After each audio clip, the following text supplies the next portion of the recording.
What up, YouTube? It's your boy Polymerization, guys. You know what we do. Happy New Year, guys. It's a new year. It's 2021. Hopefully, we can leave 2020 behind us. You know, we can move forward. Hopefully, we can eventually get regionals again. You know, things will settle down and be so much better this year. But before I get into the video, guys, I want to talk about, like, you know, if you ain't a fellow subscriber, guys, be one of my fellow materials, guys. Grow with the family and everything. You know what? You might see some things you might like. You know, so hit that subscribe button, guys, and follow me.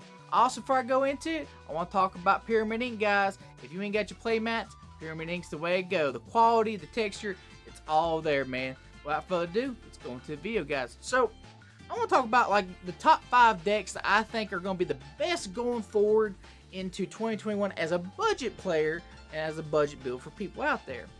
Now, the first ones I'm going to talk about, they're kind of tied at number 5. I want to say Altergeist and Subguru. They're both control decks and they're relatively budget. The only thing that you're really going to find expensive maybe is if you want to put in, I've seen people with Altergeist play like Dogmatica with them. I've seen some people with the Guru want to play like, you know, whether it be the Dragoon package, but they're both really budget decks. I mean, you don't really need the extra deck hardly at all for neither one of these, so you can, the sky's the limit for them. I've seen Guru do the Zexal, so those are real budget decks. But for the most part, I think you could probably get both these decks under $100, maybe even less. That's even including the hand traps and everything else you're going to need for the meta. Now, going into number 4, I think this is a deck that's actually going to move forward a lot, that they're only missing like 2 or 3 cards, and they're going to be busted. And that's Cyburst, yeah. Cyburst is one of those decks, like, they're actually doing some things over in OCG, which is pretty cool if you follow OCG. But for the most part, they're missing like 2 or 3 cards. I don't know the exact names of them, but I know whenever we do get them, Cyburst is going to be ridiculous. I mean, their budget, you can take, like, they have like, what, 3 structure decks? You can build a crazy OTK deck with these. And people forget, we might be in Master Roll 5, but you can still U-Link, guys. Yeah, you can still U-Link in this format, which is pretty crazy and bizarre if you think about it, but it's still a thing. Talking to the next one, at number 3 in my list, I'm gonna have to give it to Unchained. Unchained, originally when it was first announced and released, it was like stupid expensive. But we got reprinted the Mega 10s and everything. That deck is actually a really great rogue. It interrupts your opponent. It actually lets you link away with their monsters so they don't give them time to like react to you. Unchained is really good when they're piloted right. Unchained is actually a little annoying in some ways. But I gotta give it to Unchained. Unchained is a whole deck mechanic in itself. Once again, under $100, guys. I mean, you can get the reprints and everything. It's not that bad. I mean, yeah, you could probably get like that one Starlight, but I don't think people use that Starlight rares of them. So, to each your own. Going into number 2 on this list, I think the best budget deck that you could actually slowly, you know, if you want a higher rarity deck, you wouldn't be budgeting more, but you can build it budget and just slowly increase your rarity, and that is Skystriker. Yes, Skystriker is still seeing play. It's got very cool mechanics in it where, you know, you never use extra monster zone. It's really neat how, like, the deck has evolved in so many ways. We've seen it go through, like, Pure. We've seen it go on Orcust. We've seen the Dragoon, the Mystic Mine. Skystriker has so many variants out there that this deck is really good in budget. And once again, it's under $100, guys. Like, this deck is really, really cheap.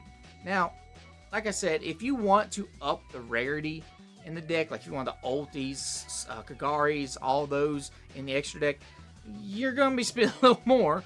But if it's a deck you like and you love, you know, you could slowly just max rate it out and keep it forever. I don't really see it ever getting hit anymore ban lists. It's not really meta fine, but it will still a lot of wins, you know, from the meta. It's a great rogue deck. It's really good. Now, number 1, before I go into number 1, I want to say one honorable mention in this list is going to be Prank Kids. Yes, Prank Kids is an honorable mention. They're not really seeing much play right now, but they're still really good rogue deck. You would not really get them under the $100 mark. You might get it at $150 because there are certain cards that you will need to compete with the meta by putting stuff into this deck, especially like Access Code Talker and stuff like that. So that one's kind of an honorable mention. You could probably play it more budget, but if you want to play it more competitive and win, it's probably going to hit the 150 mark than the 100 mark. But number 1, on this list I think is going to be the best budget deck and just still wins is Zodiac. Yes, Zodiac is one of those decks where, you know, you can just XC over and make a double A Zeus. And yes, Zeus is a little expensive, but Zeus ain't too bad. It's like $40, $50, ain't too bad. The rest of the deck, you can get the low rarity stuff. You can get all kinds of low rarities in this deck. And just like Skystriker, if you ever want to bump the rarity up, you can pay that extra bit of money and rarity bump it up.